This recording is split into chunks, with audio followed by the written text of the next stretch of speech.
Ya, assalamualaikum warahmatullahi wabarakatuh. Di sini kami dari kelompok sejarah yang ingin mepresentasikan peristiwa Semanggi 1 dan 2 tahun November 1998.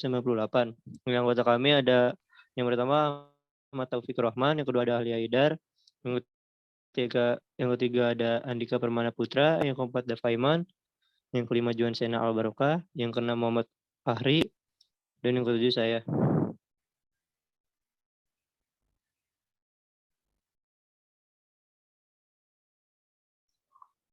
Tragedi Semanggi 1 dan 2 sendiri terjadi sepanjang aksi protes mahasiswa di bulan November tahun 1998 dan September 1999. Setelah kejahatan Soeharto, sebanyak 17 warga sipil tewas dan 109 lainnya terluka dalam insiden Semanggi 1. Sementara dalam tragedi Semanggi 2, 11 warga sipil tewas dan 217 lainnya menjadi korban luka. Selanjutnya, Latar belakang terjadinya peristiwa Semanggi. Latar belakang kejadian tragedi Semanggi menunjuk kepada dua kejadian protes masyarakat terhadap pelaksanaan dan agenda sidang istimewa yang mengakibatkan tewasnya warga sipil. Masyarakat dan mahasiswa menolak sidang istimewa 1998 dan juga menentang dui fungsi ABRI dan TNI atau TNI.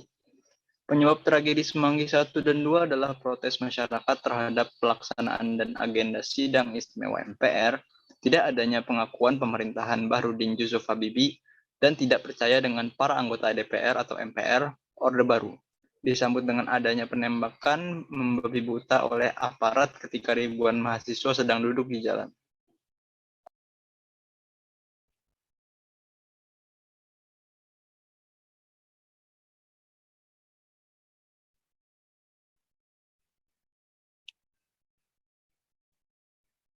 Ya, Andika. Ya, tragedi 1 pada bulan November 1998, pemerintahan transisi Indonesia mengadakan sidang istimewa untuk menentukan pemilu berikutnya dan membahas agenda pemerintahan yang akan dilakukan. Mahasiswa bergolak kembali karena mereka tidak mengakui pemerintahan Bahrudin Yusuf Habibie dan tidak percaya dengan cara anggota DPR atau MPR Orde Baru. Mereka juga mendesak untuk menyingkirkan militer dari politik serta pembersihan pemerintahan dari orang-orang Orde Baru. Masyarakat dan mahasiswa menolak sidang istimewa MPR 1998 dan juga menentang dui fungsi ABRI atau TNI. Sepanjang diadakannya sidang istimewa itu, masyarakat bergabung dan mahasiswa setiap hari melakukan demonstrasi ke jalan-jalan di Jakarta dan kota-kota besar lainnya di Indonesia. Peristiwa ini mendapat perhatian sangat besar dari seluruh Indonesia dan dunia internasional. Hampir seluruh sekolah dan universitas di Jakarta tempat diadakan sidang istimewa tersebut diliburkan untuk mencegah mahasiswa berkumpul. Apapun yang dilakukan oleh mahasiswa mendapat perhatian ekstra ketat dari pemimpin universitas masing-masing karena mereka di bawah tekanan aparat yang tidak menghendaki aksi mahasiswa.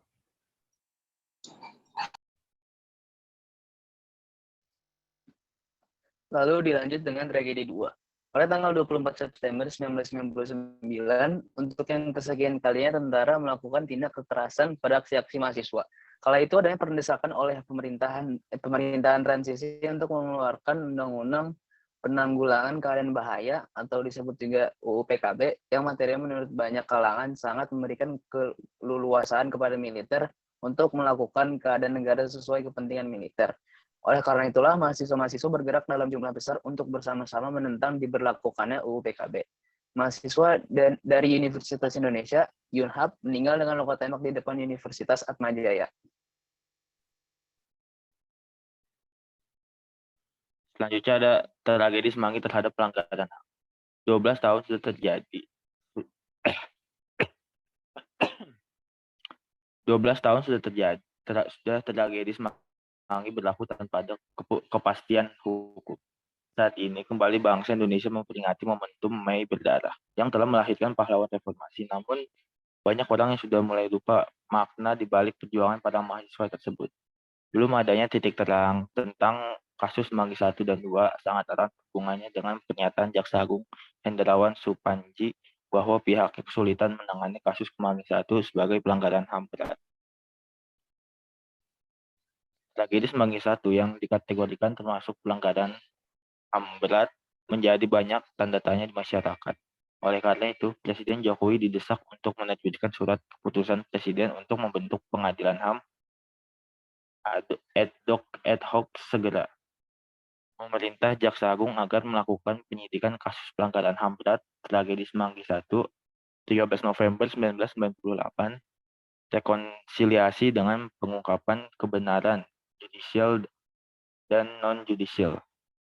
Akhirnya, pemerintah memutuskan untuk menyelesaikan kasus pelanggaran HAM berat tragedi Semanggi 1 melalui jalur non-judicial atau rekonsiliasi.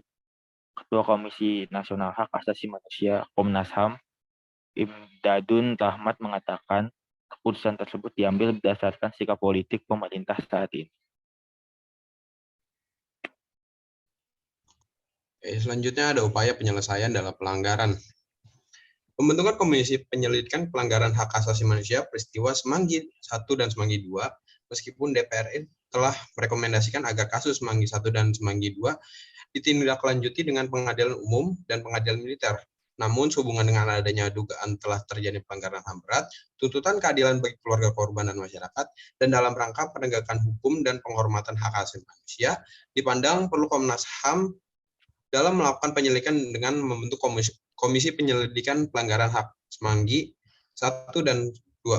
Maka dalam rapat paripurna Komnas HAM tanggal 5 Juni 2021 menyepakati pembentukan Komisi Penyelidikan Pelanggaran Hak Asasi Manusia peristiwa Semanggi dan Semanggi 2 yang selanjutnya dituangkan dalam SK nomor 034 garis miring Komnas HAM garis miring 7 garis miring 2001 tanggal 27 Agustus 2001.